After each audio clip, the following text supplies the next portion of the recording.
Do please be seated.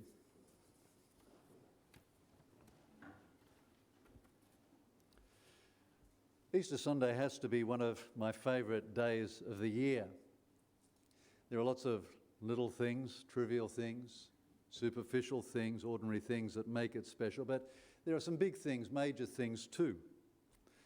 Little things like it's holiday time for many, a few days off, even a week or two, the chance to catch up with people. People have got the opportunity to travel and to get married, the chance to catch up with family.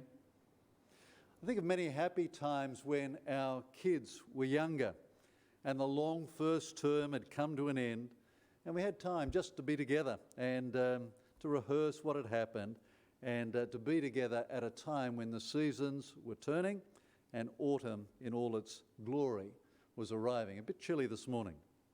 That's a small but important part of what can make Easter special. So too the fact that the US Masters is held at this time of the year, and I don't mind watching a bit of golf and the fortunes of the Australians, the ups and the downs. Another small thing are Easter traditions like the giving and receiving of Easter eggs. I like the egg thing. It symbolises life, new life, and everyone can get on board. Everyone can participate. And you can have Easter egg hunts, boiling eggs, you can paint them, you can dye them, you can have egg and spoon relays, egg and spoon races. It all adds to the festivities. It's good fun for the children. There are lots of traditions, wonderful traditions like Easter dawn services, sometimes on the beach. That can be incredibly special. And more randomly, telling an Easter joke. That is part of an Easter tradition around the world. And we mentioned some of the more random ones at our community lunch on Wednesday. The Fifth Avenue Hat Parade in New York. I don't know whether any of you have been there, but back in 2019, Annette and I walked down the street. And I've got to tell you, there were some hats. Look it up, Google it, Fifth Avenue Hat Parade. There's a kite fest, flying kites in Bermuda. That is an Easter tradition. And all this reminds me that around the world, lots of traditions, lots of people celebrating Easter. We're part of something big. Easter is a global happening, and that's something that makes it special too. And it's often playful. If Good Friday is solemn, Easter Sunday is a little bit more festive, a little bit more celebrative, a little bit more playful. I think of that kids' song, which I think epitomises it, sometimes sung to the, well, nearly always sung to the tune of Humpty Dumpty, everything's topsy-turvy. On Good Friday, Jesus has died, all his friends are sad and they cried. Sunday morning, what a surprise, Jesus has risen, hooray, he's alive. I can't even sing in tune to that. But it's playful. And Easter music, you know, the music that we'll hear today, Easter hymns like Thine Be the Glory. In the classical repertoire, there's some marvellous pieces, Bach and Handel and Haydn and many other wonderful pieces as well. We're moving towards some of the deeper, more major or significant reasons why I find Easter Sunday special. I've got a friend who would ring me. He doesn't do it now, he's a fair bit older and in a nursing home, but he would always ring me on a Easter morning and say, Christ is risen. And I love the Easter affirmations, the call and response. Christ is risen, he's risen indeed. Or we're Easter people and hallelujah is our song. I love those affirmations. And the readings, whichever gospel they come from, and normally a different gospel reading each year, they all come with the confusion and the fear and joy, like our reading today, where the women, the two Marys, are startled by the rumbling and the rolling of the tomb. And twice they're told, don't be afraid.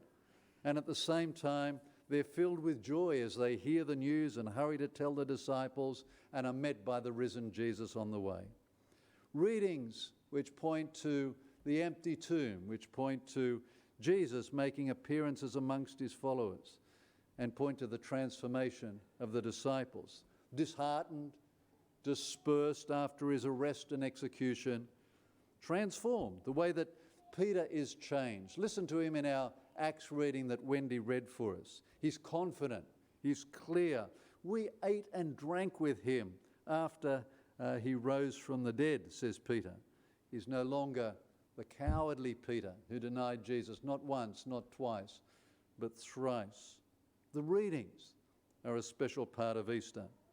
So too, being invited to think about what it all means and what it means for me, what it means for each of us, what it means for us as a group of people, the significance of it. Invited to do that, and invited maybe to see it and understand it in a fresh way. For instance, this week I came across someone who described Easter, the resurrection, as God's great yes to the life of Jesus, God's loud shout of victory over all that he said and did, God's well done, good and faithful servant. As Peter says in that reading, Jesus went around doing good. And the resurrection, says that person, is God's ringing endorsement of Jesus' way of being in the world. The religious leaders said, no, we do not want this man around. We want to nip this movement in the bud. And the Roman political leaders, they said no to releasing him and had the soldiers put him to death. But God said yes to his way of peace and mercy. Yes to his concern for the outcast, the vulnerable, and the exploited. Yes to his work of healing and restoration. Easter Sunday is God's great yes to all that Jesus said and did, right up to that final cry on the cross, it is finished.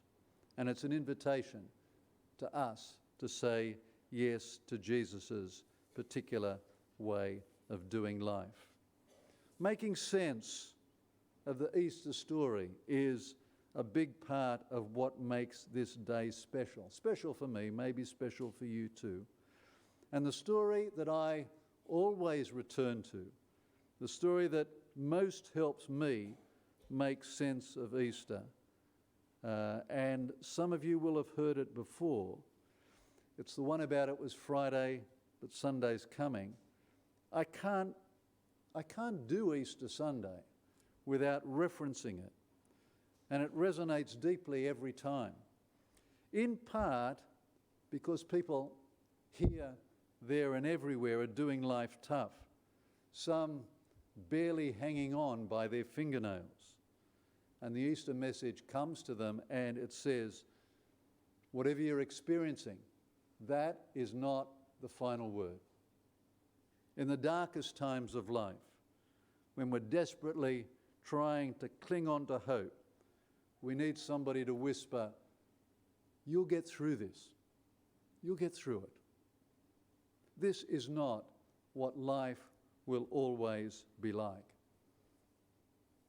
The story goes like this. It's told by a chap by the name of Tony Campolo, and he lived and worked. He was a professor at Eastern University in Philadelphia. And he attended this church, Mount Carmel Baptist Church, predominantly African American. And even though Tony Campolo spoke at churches around the world and spoke professionally around the world, he says that no other group of people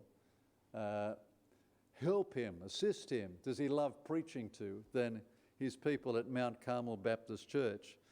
He says that when things aren't going well, when he's not speaking that well, he always knows it because people shout out, help him, Jesus, help him. He can hear that in the congregation. But when he's on, the women raise their hand. When he's doing really well, they say, well, well. And many of the men say, preach, brother, preach. And that's all the encouragement that he needs. Anyway, one time over Easter, there were 7 of us preaching, one after the other, sort of real tag team preaching. Never heard of it before, but here we go. And he said, when it was my turn to preach, I rolled into high gear. And I want to tell you, I was good. That's what he says.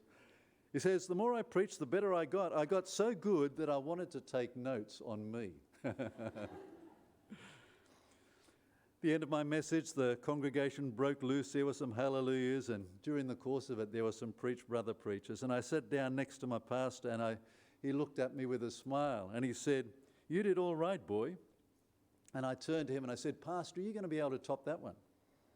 And the old man smiled at me and he said, "Son, you sit back, because this old man's about to do you right in." I didn't figure anybody could have beaten me that day, but the old man got up, and I have to admit that he did. And the amazing thing was that he did it with the use of one line. For an hour and a half, he stood that crowd on its ear with just one line. That line was, "It's Friday, but Sunday's coming." Statement that may not blow you away, but you should have heard him do it. He started out the sermon real softly by saying, "It was Friday. It was Friday, and my Jesus was dead on the tree. But that was Friday, and Sunday's coming." One of the deacons yelled, "Preach, brother, preach," and it was all the encouragement that he needed. He came on louder as he said, "It was Friday," and Mary was crying her eyes out. But that was Friday, and Sunday was coming. It was Friday, and Peter had denied him 3 times. 3 times. But that was Friday, and Sunday was coming. The disciples were running around in every direction like sheep without a shepherd, disheartened, discouraged. But that was Friday, and Sunday was coming. People in the congregation were beginning to pick up on the message. Women were waving their hands in the air and calling softly, "Well, well." Some of the men yelled, keep going," and the preacher kept going. He picked up the volume still more and shouted, "It was Friday." And the cynics were looking at the world, and they were saying, "As things have been, so they always shall be." You can't change anything in this world. You can't change a thing. But those cynics didn't know that it was only Friday. Sunday's coming. It was Friday, and on Friday, those forces that oppress the poor and make the poor to suffer were in control. But that was Friday. Sunday's coming. It was Friday, and on Friday, Pilate thought that he'd washed his hands of a whole lot of trouble. The Pharisees were strutting around, laughing and poking each other in the ribs. They thought they were back in charge of things, but they didn't know that it was only Friday. Sunday's coming. He kept working on that phrase for half an hour, then an hour, then an hour and a quarter, then an hour and a half. Over and over he came at us. "It's Friday, but Sunday's coming. It's Friday, but Sunday's coming." And by the time he'd come to the end of the message, I was exhausted. He had me and everybody else so worked up that I don't think any of us could have stood it much longer. At the end of his message, he just yelled at the top of his lungs, "It's Friday." And all 500 of us in church yelled back in one accord, "Sunday's coming." There's our word for today. The Easter story tells us that when we find ourselves in a dark, dark place, when it's Friday, we have something to say to ourselves, and we've got something to say to others. Sunday's coming. May you have a special and joyful and most meaningful Easter Sunday. Amen.